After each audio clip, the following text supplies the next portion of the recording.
Somewhere beneath a quiet street in Belgium, behind a door built to survive 12 hours of continuous drilling, sat what may have been the single richest concentration of loose diamonds on the planet.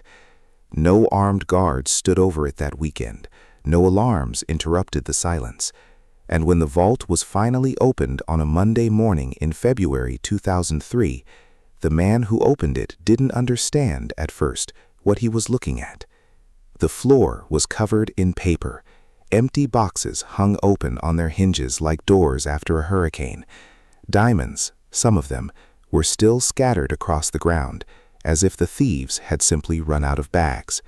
Investigators would later estimate the loss at more than $100 million. Some put the true number in gold, bonds, and gems that were never declared, several times higher. To this day, no one knows the exact figure, because no one ever fully knew what was inside those boxes in the first place. This vault sat 2 floors underground, inside a building patrolled by private security, inside a district watched more closely than almost anywhere else on Earth. It was protected by 10 separate layers of defense: motion sensors, heat detectors, seismic alarms, a magnetic field, a lock with more possible combinations than there are people on the planet. Engineers had studied it. Insurers had certified it. Everyone who worked in that building believed without hesitation that it could not be beaten. They were wrong.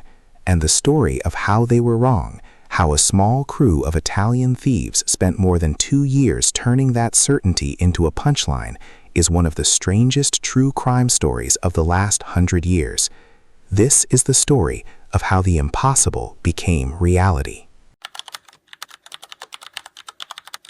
To understand why this heist stunned the world, you first need to understand what Antwerp actually is. For roughly 600 years, this modest Belgian city has served as the beating heart of the global diamond trade. Even today, somewhere between 80 and 85% of the world's rough diamonds pass through a few square blocks near Antwerp's central station before they're cut, polished, and sold anywhere else on Earth. Billions of dollars in stones move through this district every single year, carried in briefcases, locked in vaults, changing hands in conversations that rely as much on trust and reputation as on paperwork. It's a strange kind of neighborhood. Walk down its streets and you'll see security cameras on nearly every building, private guards stationed at doors, and dealers who have known each other's families for generations. The diamond trade runs on an old, almost medieval code of trust. A handshake can still close a multi-million-dollar deal. But underneath that old-world civility sits an enormous amount of money, and enormous amounts of money attract a particular kind of attention. At the center of this district stood the Antwerp Diamond Center, a building constructed specifically to give the district's dealers, cutters, and brokers a secure place to store and trade their inventory. Above ground, it looked unremarkable. Office suites, meeting rooms, dealers coming and going with small felt pouches worth more than most houses. Below ground, 2 floors beneath the lobby, sat the vault. It was not simply a strong room. It was, by every account at the time, one of the most heavily defended private vaults in Europe. A 3-ton steel door, reinforced enough to withstand half a day of uninterrupted drilling. A combination lock offering more than 100 million possible sequences. A long, custom 2-part key that couldn't be replicated by any ordinary locksmith. Infrared sensors tuned to detect the heat of a human body. Doppler radar capable of sensing the smallest movement inside a sealed room. A seismic sensor built to catch the vibration of a drill bit against concrete. And running through 2 metal plates on the vault door, an invisible magnetic field. Break the connection between those plates, even for an instant, an alarm would sound. Inside, behind that door, sat around 160 individual safe deposit boxes, each with its own key and its own combination lock, rented by some of the wealthiest diamond dealers in Antwerp. Everyone who worked in that building, the dealers, the security firm, the insurers who priced its risk, agreed on one thing: this vault could not be robbed. Not by drilling, not by force, not by any method anyone had ever seen before. They had no idea that a man had already been walking their hallways for nearly 2 years, carrying a briefcase, smiling politely at security guards, quietly measuring every weakness they refused to believe existed. But the vault wasn't the hardest obstacle. The hardest obstacle was convincing an entire building for 24 months that there was nothing to be suspicious of at all. His name was Leonardo Notarbartolo, Italian, from Turin, and by the time he set his sights on Antwerp, already a seasoned professional thief with a long criminal record across Europe. He belonged to a loose network of experienced Italian burglars that investigators and journalists later nicknamed the School of Turin, men who specialized not in violence, but in patience, in access, in making themselves invisible. Notarbartolo wasn't the kind of criminal who smashed windows or waved guns. His skill was subtler and, in some ways, far more dangerous. The ability to become someone the world simply stopped noticing. Sometime around the year 2000, a well-dressed man began appearing in the Antwerp diamond district, introducing himself as an Italian diamond dealer. He was polite, unremarkable, and, crucially, believable. The diamond trade runs on relationships, and Notarbartolo understood exactly how to build one. He dressed the part, spoke the part, and slowly earned the kind of quiet trust that opens doors literally and figuratively. Eventually, he did something almost audacious in its simplicity. He rented an office inside the Antwerp Diamond Center itself, the very building that housed the vault he intended to rob, legitimately, on paper, with his own name attached to the lease. From that office, he had exactly what an ordinary criminal could never obtain, a legal reason to be inside the building, day after day, for as long as he wanted. He could walk its hallways, he could ride its elevators, he could watch his guards change shifts, learn its rhythms, and study its vault, all without ever raising a single red flag, because as far as anyone in that building was concerned, he belonged there. What drove him wasn't desperation. By most accounts, Notarbartolo was already a capable, experienced thief who could have made a comfortable living on smaller jobs. This was something else, an ambition to attempt what almost no one believed was possible, against a target the entire diamond industry considered untouchable. He didn't come alone. Over time, he quietly assembled a small crew of specialists, each brought in for a specific skill: a locksmith, an electronics expert, a getaway driver, a partner in reconnaissance. Investigators and journalists later gave them nicknames pulled from their roles: the King of Keys, the Monster, Speedy. None of them yet knew exactly how the job would be done. That would take years to figure out. What they did know was this: if they were patient enough, careful enough, and disciplined enough, the vault everyone called impossible might not be impossible at all. They just needed time, and Notarbartolo had already given himself plenty of it. For close to 2 years, Leonardo Notarbartolo lived a double life inside the Antwerp Diamond Center, and the astonishing part is how little of it looked like crime at all. Most days, he simply showed up. He kept his office. He made small talk with neighboring dealers. He learned which guards worked which shifts, when deliveries arrived, when the building was busiest, and when it was nearly empty. None of this required a single illegal act. It only required showing up, again and again, until his presence became furniture. But he wasn't just watching. He was recording. Notarbartolo carried a small, high-resolution digital camera, small enough to conceal inside everyday objects, reportedly small enough to hide inside a briefcase, capturing hundreds of images of hallways, security equipment, camera placements, and eventually the vault itself. Photography was technically restricted in parts of the district, but no one ever thought to search the diamond dealer they saw every single day. Those images became the foundation of something remarkable. Using the photographs and measurements gathered over months of visits, the crew is said to have built a detailed physical mock-up of the vault back in Italy, a private replica where they could study the exact placement of every sensor, rehearse every movement, and work out, piece by piece, how each layer of security might be defeated without ever setting foot inside the real vault to test it. Because here is the truth about a vault protected by 10 layers of security. Each layer only has to be understood once. A heat sensor can be blocked, a radar signal can be dampened, a magnetic field can be held artificially closed. None of these solutions required exotic technology. They required patience, observation, and a willingness to test simple ideas against genuinely sophisticated equipment. Hairspray to dull a heat sensor sensitivity, a sheet of polystyrene to scatter a radar signal, aluminum plates and adhesive tape to keep a magnetic contact closed, even when the door behind it was opened. Notarbartolo also needed the actual vault combination, changed regularly and known to only a handful of people. Investigators later concluded that he used a hidden camera to secretly record an employee entering the code, giving the crew a template for how the combination was structured, even if they couldn't be certain of the exact sequence on the night of the robbery itself. Every piece of this operation depended on one fragile asset. Nobody in that building ever stopped to ask why the friendly Italian dealer was always around. Trust, in a business built on trust, turned out to be the softest security layer of all. By early 2003, after roughly 2 years of watching, recording, testing, and rehearsing, the crew believed they finally understood the vault well enough to beat it, not with force, but with precision. They had learned the building's routines, they had learned its blind spots, they had learned exactly which weekend would give them the most uninterrupted hours alone with a fortune in diamonds. Now came the only part that actually mattered: doing it. The weekend of February 15th and 16th, 2003 was chosen deliberately.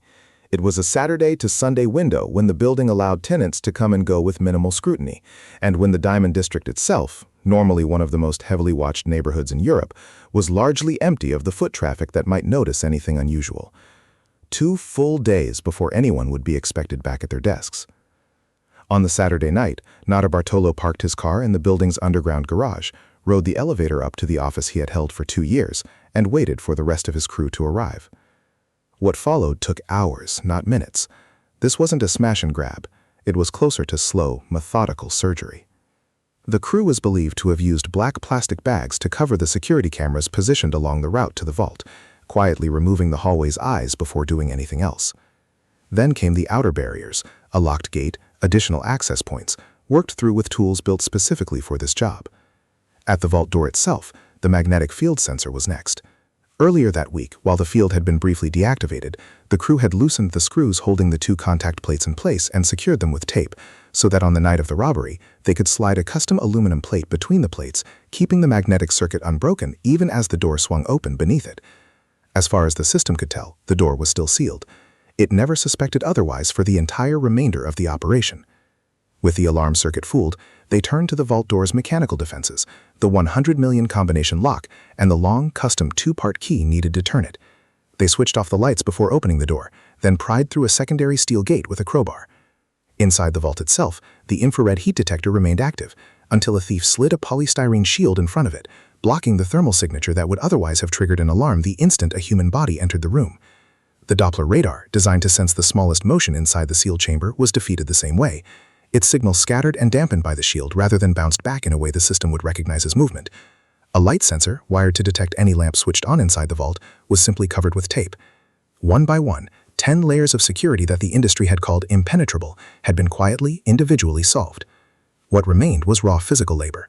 Working through the night, the crew forced open box after box, a custom tool cracking each individual lock-in combination, eventually breaching well over 100 of the vault's roughly 160 safe deposit boxes. Loose diamonds, cut and polished stones, gold, jewelry, even bearer bonds. All of it went into bags. It took roughly 2 hours simply to move everything out of the building. By the time the sun rose on Sunday, the crew was gone, their bags loaded with what would later be conservatively valued above $100 million, and by some industry estimates, considerably more. They thought they had gotten away with the perfect crime.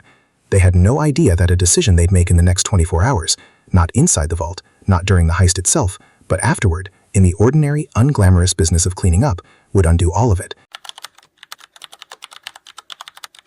2 years of preparation, 10 layers of security defeated without a single alarm, and it all began to unravel because of garbage. As the crew regrouped after the heist, Notarbartolo and at least one accomplice needed to dispose of everything that could connect them to the crime: documents, tools, wrappers, and whatever else had accumulated during months of surveillance and the heist itself. The original plan was to burn it all at a location Notarbartolo had chosen. But somewhere along a rural stretch of road between Antwerp and Brussels, near the E19 motorway, that plan changed. The bag was dumped instead, along a wooded roadside, in a spot that was supposed to be discreet. It wasn't discreet enough. The next morning, a local landowner discovered the discarded bags along his property and, unsure what he'd stumbled onto, called the police. Inside those bags, investigators found a remarkable trail: shredded documents, discarded gloves, photographic film, and, almost unbelievably, food waste. Among it was a half-eaten sandwich. That sandwich was sent for DNA testing. The genetic profile extracted from it would eventually be matched directly to Leonardo Notarbartolo. It's worth sitting with how small that moment was. A man who had spent 2 years building a false identity, recording hidden footage, defeating a magnetic sensor with tape and aluminum, and cracking more than 100 individual locks, undone, in the end, by a sandwich he didn't finish and a decision about where to throw away the trash. Investigators also recovered other threads from that same debris and from Notarbartolo's rented apartment in Antwerp. Among them, evidence connected to mobile phones that had traveled in and out of the Diamond Center on the night of the robbery, and a rental car paper trail tied to Notarbartolo's own name. One tiny piece of evidence changed everything. A crew that had planned every second of the vault's defenses hadn't planned nearly as carefully for the hours after their triumph, and that gap was all investigators needed to begin closing in. Once the sandwich's DNA match came back, Antwerp's specialized diamond detective squad had a name. What they didn't yet have was a suspect in custody. Notarbartolo had already left Belgium, but 5 days after the robbery, on February 21st, he made a decision that, in hindsight, is almost as astonishing as the heist itself. He returned to the Antwerp Diamond Center. Investigators were waiting. He was arrested on the spot, inside the very building he had just robbed. The arrest of Notarbartolo didn't immediately unravel the rest of the crew. Several of his associates, men known publicly only by nicknames like Speedy, the King of Keys, and the Monster, were investigated, and some were identified and tried, but not all were ever definitively caught or prosecuted, and the full membership of the crew has never been completely confirmed.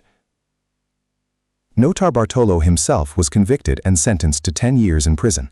Several other participants received shorter sentences, generally around 5 years.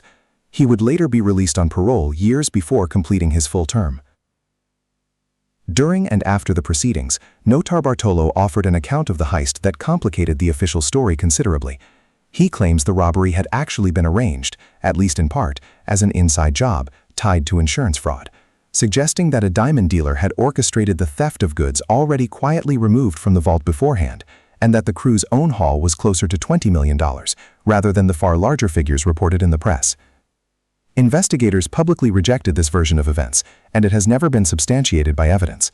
To this day, which story is closer to the truth remains genuinely disputed.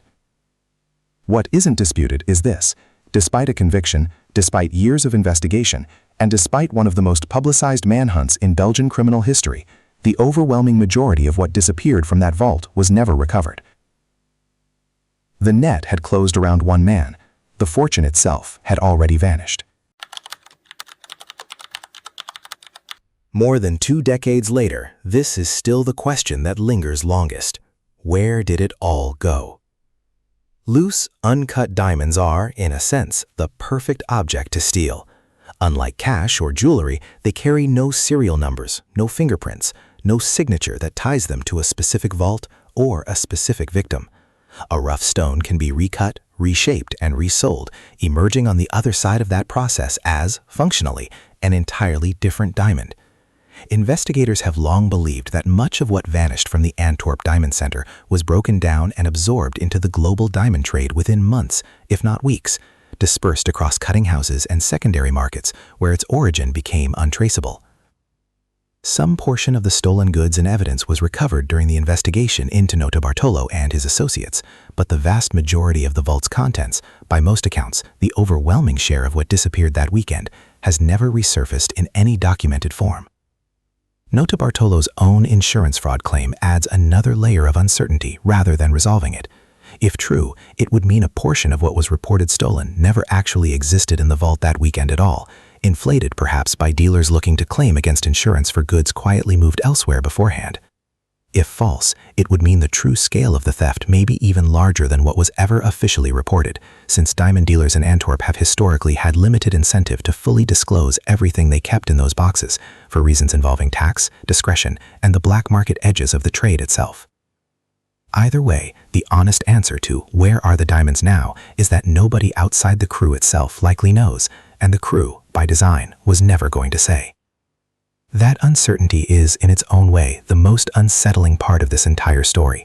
A vault can be rebuilt, a conviction can be secured, but once a diamond is small enough, anonymous enough, and liquid enough to disappear into a legitimate global market, it may simply be gone, not lost, not destroyed, just quietly folded back into the ordinary flow of a trade built to keep its secrets.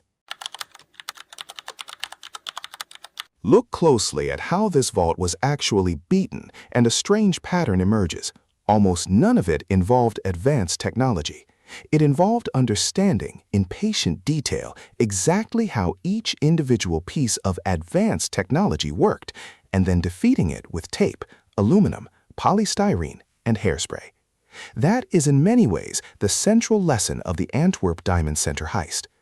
Security experts who studied the case afterward pointed to a specific, almost embarrassing design flaw. The vault's magnetic door sensor had reportedly been installed on the accessible side of the door rather than the secure side, a configuration that made it far easier to manipulate than its designers likely intended. A system built around 10 redundant layers turned out to have a single point of failure buried inside one of those layers, unnoticed for years because no one had ever seriously tried to break it. The financial fallout extended well beyond the diamond dealers who lost their inventory.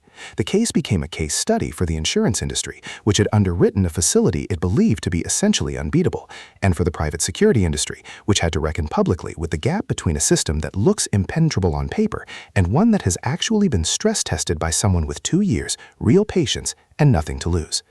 In the years following, the Diamond District and its vault operators moved toward tighter access controls, more rigorous auditing of tenants, and skepticism toward exactly the kind of quiet, long-term familiarity that had let Notarbartolo operate undetected for so long. There's a broader lesson here too, one that reaches well past diamonds and vaults.